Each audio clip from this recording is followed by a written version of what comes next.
Welcome once again to the Ohio State of Mind, a show powered by Scarlet and Gray Sports Radio. Alongside Tyler Danburg, I'm Caleb Spinner. We've got a fun week of action for you. A lot of ranked action going back and forth. We're going to talk about women's basketball today. They got back in the win column at Wisconsin. And then the wrestling team, number 5th ranked Ohio State, taking on the number 1 Penn State Nittany Lions. But first, new episodes premiere of the Ohio State of Mind once a week on Fridays rather than our previous twice a week. This will be the last week that I go through this announcement spiel, by the way, for all of you listeners who have heard it for a little while now. And we are once again no longer uploading to SoundCloud. We are now on SGSR TV as well as our usual podcast platforms, Spotify, Apple Podcast, all that jazz. YouTube videos are audiogram for now, but we will plan on doing some video content down the road. But Tyler, let's check in with you here. We're recording on this Thursday afternoon.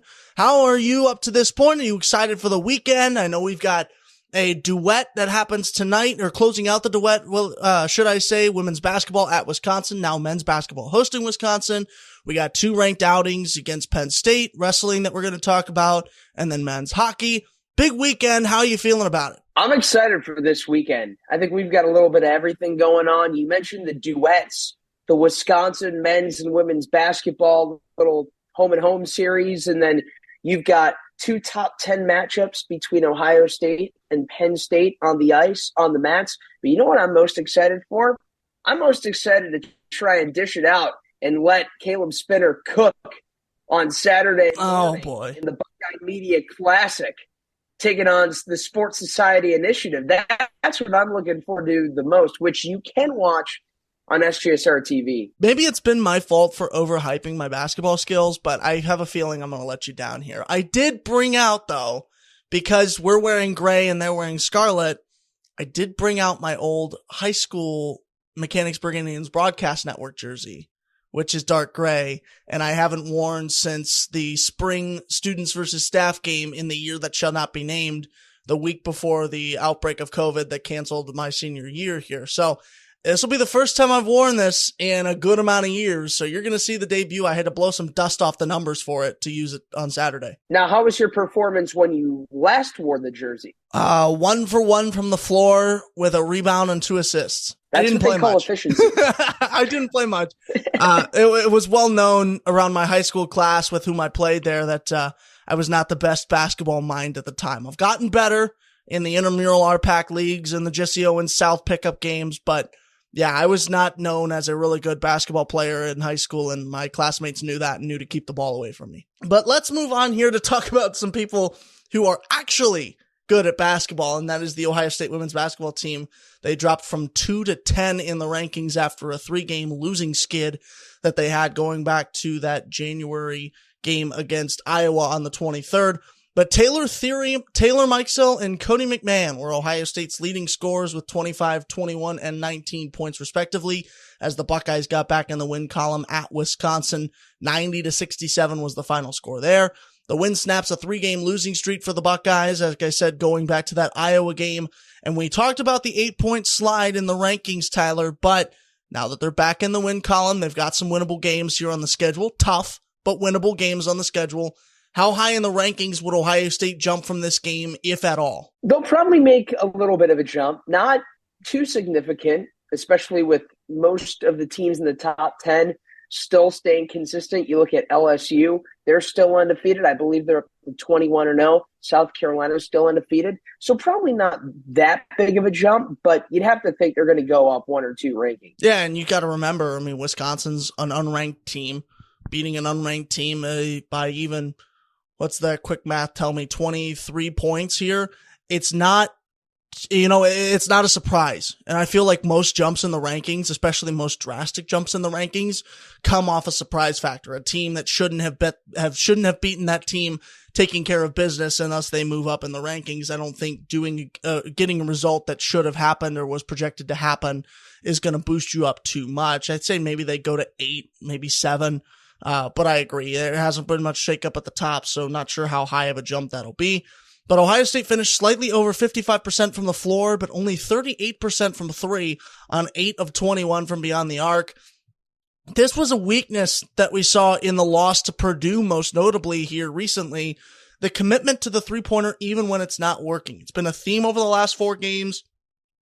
Is this an Achilles heel for the Buckeyes, or is it just, a slow half leads to a hot second half? Before this game, Caleb, I probably would have thought that this would be an Achilles heel because, you know what? 38%, that's a far cry from what they had been shooting before that 3-game losing streak. Then, here are their 3-point shooting splits over the last 3 losses for them. You look at 7 for 28 against Purdue, 8 for 28 against Indiana in Assembly Hall, and then they go 8 for 27 against Iowa. And now they kind of tighten the gap a little bit, and they improve their shooting in this game. So I'm going to go and say that I don't think this is going to be an Achilles heel because the 3-point attempts are down and the makes are up. That's always a good pattern to see, and we'll see if it carries over as the Buckeyes finish up their 2-game road trip at Maryland on Sunday at 4 p.m. on ESPN2. And let's move on now to wrestling, the second game that we have to talk about here, the second match we have to talk about here, and part of that ranked Penn State duo that happens this weekend alongside men's hockey taking on Penn State Friday night and Saturday night at the Schottenstein Center. But over in Covelli, this is the second to last home outing for the Buckeyes before the Big Ten tournament on March 4th and 5th in Ann Arbor. Their projected matchups include several ranked bouts, including the co-Big Ten Wrestler of the Week and number 9th ranked overall Jesse Mendez, taking on number 1 Roman Bravo Young at the 133-pound mark. Number 7 Ethan Smith battling number 1 Carter Starocci at the 174 level, and number 5 Caleb Romero grappling with number 1 Aaron Brooks in the 184-pound division. Ohio State Wrestling sits 11-1 overall this season. They're a perfect 5-0 in the conference so far, including that massive 23-12 sweep at number 7 Michigan last weekend. How much does the pressure, I should say, of being undefeated in the Big Ten add to this already daunting task of taking on the number 1 team in the country? Oh, it adds a ton because it provides even more context to this matchup in what is already a heated Big Ten rivalry. It's going to be at the Covelli Center, which has already been sold out for the last couple of weeks, and I believe most home meets have been sold out already and will be. And then you bring in the number 1 team in the country against number 5, and it's been a while since these two teams have met as top 5 opponents, and one of them is number 1 of the country. Penn State's coming off a defeat of number 2 Iowa. They knocked down the number 2 team in the country not even a week ago. And one matchup that I think we really have to highlight, it's that first one that you mentioned.